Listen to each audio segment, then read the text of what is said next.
राधे राधे महाराज जी। महाराज जी, अगर हार जाएं तो जीते कैसे? अपने ऊपर भरोसा कैसे करें हमने तो वापस? हार कभी हार मानी नहीं, हजारों बार हार के अवसराय पर हार मानी नहीं, हम उसे जीत का एक इशारा माना। जब हार होती तो हम उसमें ढूंढते हैं कि मेरी हार कहाँ से हुई, कौन सा पॉइंट है जिसमें हमसे चूक हो गई, तो हमारी जीत का वो कदम बनेगा। हार को हमने कभी हार माना नहीं, कभी निराश नहीं हुई, कभी हताश नहीं हुई। जिद्दी स्वभाव, ये हम अपने लिए नहीं कह रहे, ये उत्तर दे रहे हैं हम आपको। हाँ, हार को कभी हार मानना नहीं, निराश नहीं, उदास नहीं, हताश नहीं। हार गया तो मैं किस पॉइंट से हारा, मुझे देखना है। मेरे अभ्यास में कमी हुई या मेरे अंदर प्रमाद स्थिति आ गई। हम इसे भाग्य नहीं मानते। भाग्य आग्य को तो झाड़ू लगा के एक कोने में रखना है, नहीं तो भगवत प्राप्ति भाग्य से नहीं होती। हमारा भाग्य कितना बड़ा, पीछे का कर्म ही तो है। हम इतना विशाल कर्म करेंगे कि उसे दबा देंगे। राधा राधा राधा। और चूक कहाँ हुई? रात दिन अपने कर्तव्य कर्म के अभ्यास में दृढ़ हो जाए तो सबसे ज्यादा प्रवीण हो जाएगा। अभ्यास में बहुत बड़ी ताकत है, बहुत बड़ी ताकत। आंख मूंद करके आदमी को लिटा करके आसपास नारियल रख करके वो गन से मार रहा है, जरा चूक जाए तो उसकी खोपड़ी फट जाएगी। अभ्यास, अभ्यास योग युक्त चेत सा नाम गामिना। अर्जुन जी को अभ्यास से दिव्य बनना हुआ। जब देखा कि दीपक बुझ गया और भोजन का कवल मुख में ही गया, तो अर्जुन ने कहा ये ऐसा कैसे हो गया? हम प्रकाश में पा रहे थे, इसका मतलब इसका अभ्यास है। तो मतलब अभ्यास अगर हो जाए तो कुछ भी किया जा सकता है। रात्रि में साय साय बाणों की, तो उनके जो गुरुदेव थे वो गए, देखा तो उनका, अर्जुन इतना तुम्हारे अभ्यास में प्रियता है, तो उनका गुरुदेव विश्व का सबसे बड़ा धनुर्धर बनना है। तो द्रोणाचार्य जी ने कहा मैं आशीर्वाद देता हूं तुम्हारे अभ्यास को देखकर कि विश्व में तुम्हारे जैसा धनुर्धर कोई नहीं होगा। तो हम भी भगवान के अंश हैं यार। हम थोड़ी चूक कर देते हैं, मनोरंजन के लिए हम ढील दे देते हैं, अपने अभ्यास में प्रमाद कर देते हैं।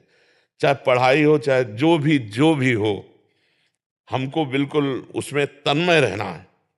राधा राधा राधा, पढ़ाई हमारा कर्तव्य, तो हम इतनी मोटी ग्रंथ होगी हम उसे कंठस्थ कर लेंगे, पूछो कहां से पूछोगे। पर यह तभी होगा जब ब्रह्मचर्य ठीक होगा, खान पान ठीक होगा। नहीं तो स्मृति का नाश हो जाता है ब्रह्मचर्य। आज जो नए बच्चे हैं ना, ब्रह्मचर्य का नाश मतलब स्मृति का नाश, दिमाग प्रमाद, गंदी बातें देखना, यही सब अच्छा लगेगा। उन्हें हम कह रहे ब्रह्मचर्य में इतनी ताकत है कि कोई भी बात आप सुनाओ और 10 दिन बाद आप पूछ लो आकर के, वही वैसे उस मिलेगी। तो हमें लगता है कि जैसे शरीर स्वस्थ है और ब्रह्मचर्य हो, तो ये तो बहुत छोटी छोटी किताबें होती है, इतने मोटे मोटे ग्रंथ ऐसे पूरे याद हो जाते हैं दिमाग में। एक बार सुनाओ दिमाग में बैठ गए, क्योंकि स्मृति है। अब नए नए बच्चे गंदी गंदी बातें देखते हैं, गंदा भोजन करते हैं, व्यसन करते हैं, तो उनकी स्मृति पढ़ाई में कहाँ लगेगी? फिर तो गंदी गंदी बातों में लगेगी। वो फिर जब हार जाते हैं तो वो सोचते हैं कि शरीर को नष्ट कर दें, क्योंकि ताड़ना मिलती घर से कि इतने पैसे लगाए पढ़ाई में और ऐसा तुम कर दिए। तो माता पिता तो बड़ी मेहनत से कमा कर तुम्हें पढ़ा रहे हैं, तुम व्यसन आदमी ऐसे। तो हमें लगता है बच्चा कि अगर संयम से चला जाए तो जिस डिपार्टमेंट में हम हो, हम जान की बाजी लगाकर ऐसा अभ्यास करें, कौन किस में फेल हो जाएंगे।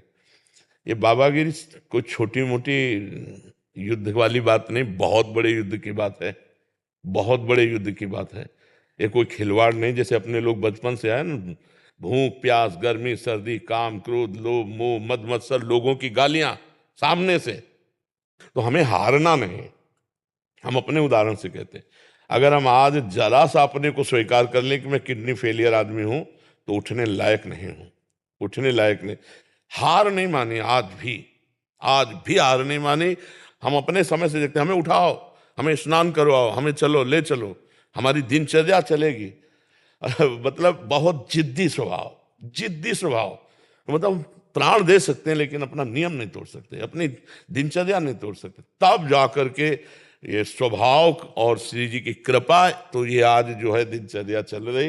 नहीं तो बच्चा हारना है ही नहीं। हम हार में विजय खोजते हैं, हमें विजय का वहीं खोज मिली जहां हम हारे। जहां हमें हारने की नौबत आई वहीं खोजा विजय। कहां से? तो सूत्र मिला, विजय का सूत्र मिला हार से। तो हार कोई बुरी चीज नहीं है, निराश नहीं होना चाहिए, हमारी और उछाल होगी।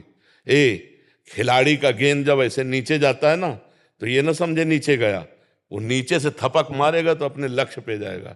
हम सब भगवान के हाथ के बाल हैं, हमको चिंता नहीं करनी है, बस हमें अभ्यास करना है और भगवान का चिंतन करना। कोई भी कार्य ऐसा दुर्लभ नहीं जो हम कर न सके। हम मनुष्य हैं, भगवान के अंश हैं, हमको हारना नहीं। 1000 बार हारेंगे तो भी हम दौड़ पड़ेंगे अपने लक्ष्य की तरफ। हार कर नहीं बैठ जाएंगे कि यार 1000 बार हार गए अब क्या जीतेंगे। नहीं नहीं, हम हार को जीत में बदलेंगे, तभी बात बनती है। नहीं अगर ऐसे तो फिर आदमी बोले ये फसल नष्ट हो गई, हम फेल हो गए, हम हार गए, शरीर छोड़ने से वही 5 स्टार होटल थोड़ी रखा है कि आओ आओ स्वागत है तुम्हारा, भूत प्रेत बनोगे और परेशान होगे। इसलिए बहुत हिम्मत करके, मनुष्य जीवन संघर्ष का जीवन है। हम तुम तो जीव हैं, भगवान के अंश है। जब भगवान राम जी अवतरित हुए तो आप उनके जीवन चरित्र को पढ़िए। सुबह होने जा रहा है राज्याभिषेक, जय जय मचने जा रही हो, सामय के 14 वर्ष का वनवास, और विशेष उदासी तापस वेश, विशेष उदासी 14 वर्ष राम वनवासी। और क्या क्या कष्ट प्रभु को सहना पड़ा, नंगे पैर प्रभु ऐसे जंगल में जहां कांटे कंकड़, नाना प्रकार के जंगली जंतु, क्या क्या नहीं कष्ट सहा हमारे प्रभु ने। और वहां पे सिया जी का हरण हो जाता है, ये कितना भीषण युद्ध होता है, कैसे तो आप सोचो जब प्रभु का अवतार संघर्ष में, तो हमारा क्यों संघर्ष में लेगा। अरे हम भी तो उनके बच्चे हैं, जब हमारे पिता आते हैं तो उनका जीवन कितना संघर्षमय होता है। आप देखो कृष्ण जी का, देखो संघर्ष में अवतार हो रहा है। कंस के कारागार में राक्षसी पहरेदारों के अंतर्गत उस अंधेरी कोठरी में हथकड़ी बेड़ियों से जकड़े हैं वसुदेव और देव की, वहां पर ब्रह्म परमात्मा का अवतार, जिनका नाम समस्त बंधनों को काट देता है, वो पधार रहे कहा जहां हथकड़ी बेड़ी जकड़ी हुई। फिर देखो तुरंत चैन नहीं, इतने बालक जो हुए वो तो कंस ने मार डाले, अब इतने श्याम सुंदर को कम से कम भरनेत्र देख ले तो भय लग गया कि इतने सुंदर बालक को कहीं कंस मार दिया। तो बोले प्रभु हम आपसे इस बात की प्रार्थना करते कि हमारे इस भय को दूर करो। तो बोले भयभीत हो तो गोकुल छोड़े आओ। अपने प्राण प्यारे सर्व सुंदर बालक को दूसरी जगह छोड़ने के लिए विवश होना पड़ा। अब देखो भगवान वहां कितने दिन टिके ब्रज में, प्रगट लीला में 11 वर्ष। मथुरा से द्वारिका, क्या क्या, जो ही मथुरा पहुंचे तो कंस का वध कर दिया था। तो कंस का ससुर था वो जरासंध, अरे 21 अक्षौणी सेना लेकर के, महाभारत में तो 18 अक्षौणी, 21 अक्षौणी सेना लेकर के 17 बार आया। फिर काल यवन आया, 18वीं बार भगवान भागे थे रण छोड़ भगवान, क्योंकि कालियवन को मरवाना था मुचकुंद के हाथ से। फिर कार का अंतिम जो लीला हुआ बाण संधान करके। तो आप सोचो जब भगवान अवतरित हो रहे तो इस संसार में उनको संघर्ष सहना पड़ा, तो हम तुमको सहना पड़े। हमारे तुम्हारे सामने तो इतने संघर्ष है नहीं, आराम से खूब बुद्धि को भगवान में लगाते हुए संघर्षों से लड़ना है।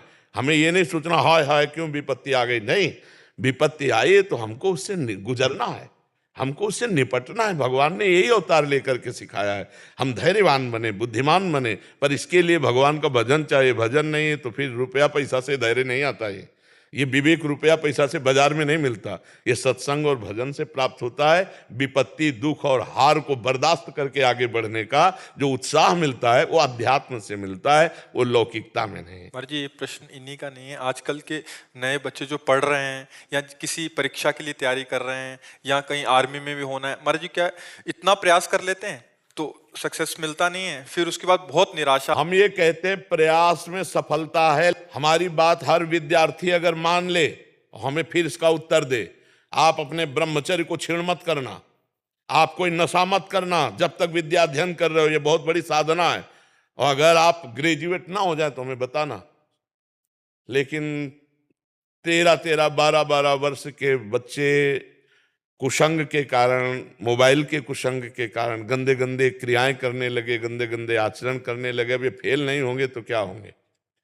नहीं तो हमारी एक केवल बात समझ लें, ब्रह्मचर्य छीन होने मत देना और कोई नशा मत करना।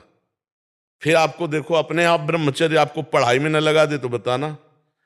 आपको सच्ची कहते हैं कि इतना ब्रह्मचर्य में ताकत है कि जैसे चतुरासी जी है तो जो प्यारो करे से है ना, तो ऐसे पीछे से आज वह देखियो तो प्यारी रंग भरी यहाँ जो प्यारो तक जो प्यारो से वहां से वहां, जैसे 100 99 98 97 96 95 94 93 92 91 बचपन में याद की थी गिनती, ऐसे उल्टा और सीधा दोनों तरफ से ग्रंथ याद, अमुक संख्या अमुक संख्या अमुक संख्या अमुक संख्या।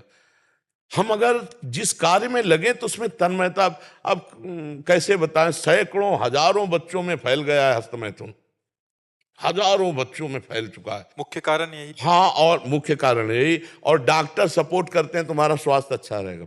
हम अपनी किसानी भाषा में कहते हैं गेहूं की फसल, जो अगर कोई किसान हो, इनमें कोई किसानी जानता हो तो जानना, गेहूं की फसल जब गलेथ में आती है, गलेथ का मतलब होता बाली निकली नहीं निकलने वाली है, और आप काट लो, ना भूस मिलेगा ना दाना, और 1 महीना और ठहर जाओ, बाली आ जाने दो, दाना पक जाने दो, तो 40 मन गिरेगा के। तो हम कह रहे हैं 20 वर्ष तक जवानी का गलेथ आता है, उसको ब्रह्मचर्य में रखो, उसको काटो मत, और 20 के बाद जब ब्याह करो तो 20-25 वर्ष तक आप संसार के खेल खेलो, आप देखो कोई परास्त नहीं कर सकता। हम अभी 13, 14, 15, 16, 17, हाँ जवानी तो इधर उधर गंदी बातों में नहीं। तो हम कह रहे हैं कि ब्रह्मचर्य में अपार सामर्थ्य है, अपार सामर्थ्य है। ये नवीन बच्चे जो ब्रह्मचर्य नष्ट करें बहुत घातक, जैसे 20-21 के बाद ब्याह हो गया, अब उसके ब्रह्मचर्य कोई परिपक्व अवस्था आ गई, अब वो अगर गृहस्थी में प्रयोग भी करता है अपने ब्रह्मचर्य का, तो 10-20 साल उसको चक्कर नहीं आएंगे, कोई परेशानी नहीं होगी। पर एक अपनी मर्यादा से जिसका पाणी ग्रहण किया है, अब ऐसे पशुवत आचरण करोगे तब तो फिर नष्ट ही हो जाओगे। तो ये जो बच्चे फेल हो रहे हैं, इनके 2 कारण हैं, ब्रह्मचर्य का नाश और व्यसन। तो माता पिता के आचरण भ्रष्ट होने के कारण बच्चों के आचरण और भ्रष्ट होते चले जा रहे हैं। इसीलिए शिक्षा तो है ही नहीं महाराज जी, कहीं ना स्कूल में सिखाया जाता है हमें, ना समाज में सिखाया जाता है। ये ऐसे शिक्षा महाराज जी आप दे रहे हैं तो समझ आ रही है, ये तो बड़ा महाराज जी माता पिता सिखा नहीं सकते, बाहर दोस्त आदि हैं वो तो और परमात्मा में घुसा दें ऐसा। हाँ, जैसे हम लोग स्कूल जाते थे तो हम लोगों को अलग से मक्खन अम्मा देती थी, पढ़ाई है, बच्चों की बुद्धि लगती है। अब चाउमीन खा के स्कूल जाते हैं समझ रहे? या 1 लीटर बठा और 2 रोटी शाम की बनी हुई, और जब मीसो तो पूरा वैसे खस्ता की तरह जल्दी से सुबह पाया और दौड़ लगा के 3 किलोमीटर स्कूल था, स्कूल गए तो वो सब पच जाता था और पौष्टिकता थी। अरे आज के बच्चे देखो ना, चाय पीते हैं प्रारंभ में ही, चाय ये 40 के बाद की बात है, या जो बहुत दिमागी कार्यों में लगे हुए हैं, जैसे कंप्यूटर आदि में, और दिमाग थकान हो रही, थोड़ी सी चाय ले ली। अब नए बच्चे चाय की जरूरत है, और वो सुबह बेड टी चाहिए उनको, 9 बजे तक सो के उठ रहे हैं, बेड टी पी, और उनके खान पान क्या होते हैं। इसके बाद जो स्कूल में हमारे तो वो बताते थे, संस्कृत के जो थे, कि ब्राह्मी लेकर पीना चाहिए जिससे स्मृति शक्ति पुष्ट होती है, ब्रह्मचर्य पुष्ट होता है। तो ऐसा खान पान रहता था। अब खान पान में क्या रह गया, आप देखो खान पान में क्या रह गया। तो हमारे बच्चों की भविष्य खतरे पे है। जब कभी बच्चे खड़े होते हैं आकर ना, कि उनको 2 शब्द में यही समझाते हैं, हमारी इतनी बात मान लो, गर्लफ्रेंड बॉयफ्रेंड इससे बचो, अभी ये अवस्था नहीं है। हम कहते हैं दोस्त बनाना पाप नहीं है, लेकिन दोस्त के साथ पाप करना पाप है। दोस्ती बना, दोस्ती कर लो। अगर आपको ऐसा लगता है कि हम दोनों दोस्त आजीवन रहे, तो अपने माता पिता से स्वीकृति लेकर पाणी ग्रहण करके बाद में पहले पढ़ो लिखो, नौकरी पेशा में आओ, दोनों दोस्त बने रहो, गंदा आचरण मत करना, और फिर पाणी ग्रहण करके